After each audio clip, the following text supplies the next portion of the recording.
The only Autobot military figure from 1984. Then again, I can see why the humans liked riding him in the cartoon. No doors, no top, easy to hop in. Maybe I should get a mail-away Jeep.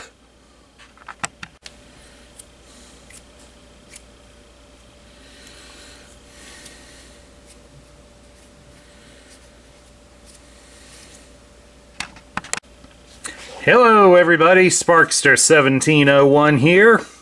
We're kicking off a month-long review of Autobot Cars. We're going to start off by taking a look at Hound. Hound functioned as a scout for the Autobots, and he was one of the few amongst the Autobots initially that enjoyed being on Earth over Cybertron, as Earth's varied landscapes definitely gave him a lot of rugged terrain to drive over and enjoy the natural wonders that our planet had over Cybertron. However, since this was not a popular opinion amongst the Autobots, he tended to keep that thought to himself. And like Larry mentioned, he was a popular figure for the human characters that often accompanied the Autobots on their adventures, since Hound was an open vehicle, they could easily hop in on him. Hound also stands out as being the only military-type vehicle in the 1984 lineup for the Autobots, as all of the other vehicles were civilian-owned vehicles. We wouldn't get more military-themed Autobots until the following year, when we would get characters like Warpath and Powerglide.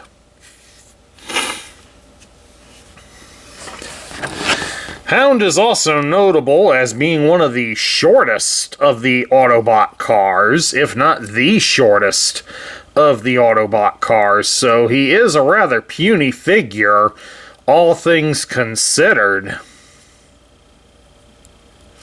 At least until the cartoon tried to standardize their sizes, but even the modern toys have tried to standardize the sizes of many of them.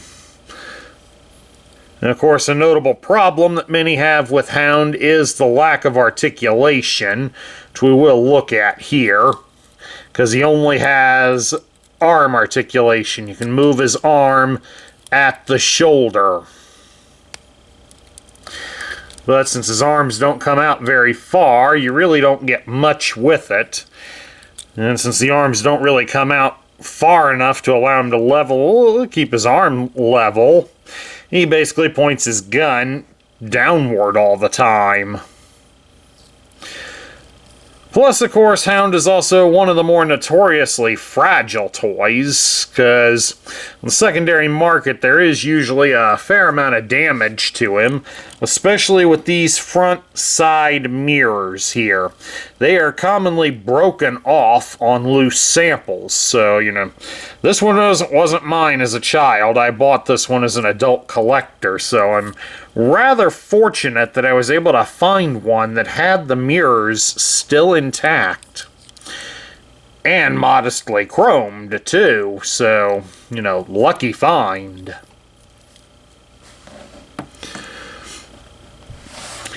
Now, of course, like many of the 1984 toys that have been released over the years, Hound has had numerous reissues and new versions of him being put out. I only have a couple of them here with me, mainly just due to the fact I haven't found very many of them. Like, famously, we have the Siege version of Hound, which is where a fair amount of the modern Hounds are built off of. Since this one was built to be his Cybertronian form, it retains some aspects of what was to come. Such as we can see, it even retained the single stars that's featured on both vehicles, so that was a nice attention to detail. And then lastly, I have a recent addition to the collection. I have the Wal-Mart released Transformers the Movie Hound, which is basically done as a retooling of the original mold. As you can see, it looks pretty similar, except it's molded in different plastic. And of course eliminates a lot of the stickers. The odd thing about this new Hound, and I want to give a brief shout out to a friend of my brother's, Megan, for sending me this Hound. I will eventually review him and give him his own full comprehensive review. But for the time being, I just want to have him be compared side by side with the Generation 1 version. Strangely, the packaging for this figure, the Wal-Mart exclusive version, they list him as an official product of Jeep. Whereas the Generation 1 Hound was not a Jeep, he was a Mitsubishi J59, which is basically a Japanese version of a Jeep. So evidently they've done enough retooling of this toy so that they can get Jeep to help back it and get some money off of it. It is a slight improvement over the original, as the arms are able to come out a little bit more, but as you can see, we still have a lot of the same issues, so maybe this wasn't such a bright idea after all. And here we have all of Hound's accessories. He had a fair amount of accessories for him, and like many of the Seeker jets, finding a complete Hound is a bit of a challenge due to the fact that he does not hold all of the accessories in either mode, so that does make it difficult to get a complete version of Hound. We'll start off here with his main gun. This is referred to as his hologram gun.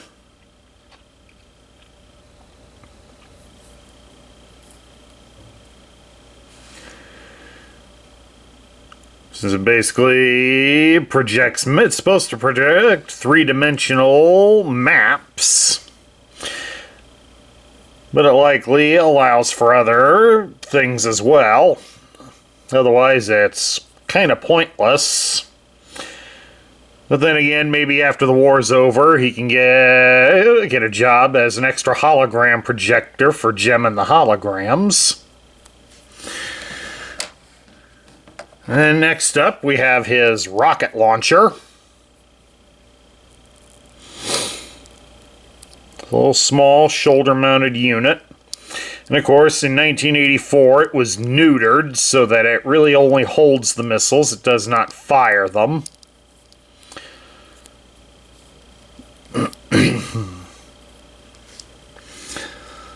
And then next up, we have the turret machine gun. This is, of course, used in his Jeep mode. Apparently, it can also function as a radar scope and collector of infrared radiation. It is on a small hinge, so it can rock up and down, kind of simulate that it's aiming at different targets. Since it's attached to a post that'll connect to a hole in the back of the Jeep, it does turn on there very well. But of course, as you can see, this part is also very worn on its chrome due to excessive play wear doing that. This is one of Hound's rockets. As you can see here on the table, there's two more. So he has 3 rockets. They are relatively small in comparison to a lot of the other rockets many Transformers came with. And then lastly, he has a couple of bonus accessories for his Jeep that are essential. He has a gas can. It has a post on the opposite side so that it connects onto the Jeep. And possibly the most important item, especially if you've watched several reruns of MASH, a spare tire. And it's got a hole in the back so it can mount to the Jeep, which we will show in a moment. Alright, let's transform Hound, since we already showed the very limited articulation. But if you missed it from earlier, we will show it again, because we'll start off by moving his arms up so they're flush against his body. That's pretty much all the arms can do, folks. Then we'll come back here and we'll fold the wheels up. Oh yeah, we got to push the arms inward so they're flush against the body. Then the wheels can come up. And then they'll help hold the arms in place. Come back here behind him and we will fold up the windscreen. Do pay some attention to this windscreen on samples of the old version, folks. As you can see, it's very thin plastic, so it does tend to be broken easily. You'll grab his chest and fold it up so that it points straight up. If need be, you come up here to the top and push his head back inside. There's some side panels here on his legs that you're going to rotate so they point upwards, like so. We'll kind of press the body together. Come back here behind his feet and you'll fold out the seats to the Jeep. You just fold up the backrests, because when we fold up his feet, there they go, it will automatically bring the seat up. May have to shift it on this one because sometimes we have to do that because it doesn't want to move. So now we'll readjust the seats so they're back in the position they should be. And there you have it.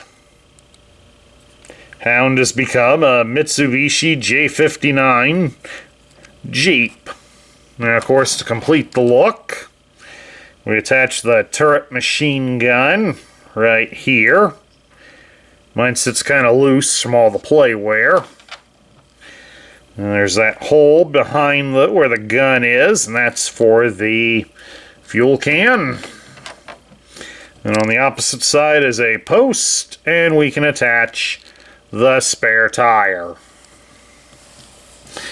And then now Hound is ready to head out onto many adventures. The interesting thing about him is when you look there in the controls, there actually is none. So you can't even really determine what country of origin he's from. As for how he rolls on this table, rolls great. Especially for a 40-year-old toy, he rolls real good on this table. So now we get to my thoughts. Hound was always one of the toys I would have loved as a child, but I never had him. The idea of having a military-type Jeep was always fun. It was always one that brought about fun thoughts of driving off-road. Of course, I never got to experience any of that. My folks never had an off-road vehicle. And the closest I've been on one has been riding around on a John Deere Gator at the cemetery where I work. So, but I can understand the thrill and the appeal. As a toy, Hound's a bit of a disappointment, to be honest. The lack of arm articulation, while not totally surprising, does lessen the appeal since you can't even get his arms out enough to aim the gun properly. So that is a bit of a disappointment. I know there are some people that think he should have been able to hold the machine gun as well as his regular gun, but I do understand why that wasn't done, and in reality, he doesn't need it to separate from the turret base, because, again, it's another part to get lost. Before we quit, one thing I should do before we forget about it is we need to take a look at his tech spec. Silly me here, we're forgetting things. This has it's got a picture of him done up in red around it, show he's an Autobot. It even says Autobot, and that picture would have been on the front of the box. Gives his name up here as Hound. His function is a scout. His motto is, observe everything, remember even more. Hound loves the natural wonders of Earth, prefers it to Cybertron. Brave, fearless, loyal. Secretly desires to be human. Uses turret gun as radar scope, infrared radiation collector. Tracks machines as well as humans. Hologram gun projects three-dimensional grid laser light topographical maps. Vulnerable to thermal and electromagnetic interference. So it gives some interesting weaknesses there. We'll take a look here at the grid. Normally we would need a decoder, but I can see it clearly, and I'm sure many of you can as well through the camera. It lists his strength as 5, his intelligence is 8, his speed is 5, his endurance is 7, his rank is 6, his courage is 9, his firepower is 4, and his skill is 8. So he is rather tough and smart, and very brave too. All the tools, some decent traits that you would want to have for a good soldier and a scout. So all in all, Hound's not a bad toy to find if you can overlook the lack of posability.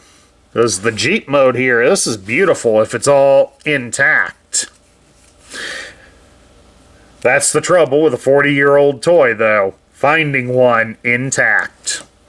That was my review of the Generation 1 version of Hound. I hope you all enjoyed it. Please do remember that if you love the content we feature on this channel, I would appreciate a like, a share, a comment, and a subscription. This is Sparkster1701 saying I'll catch you all later.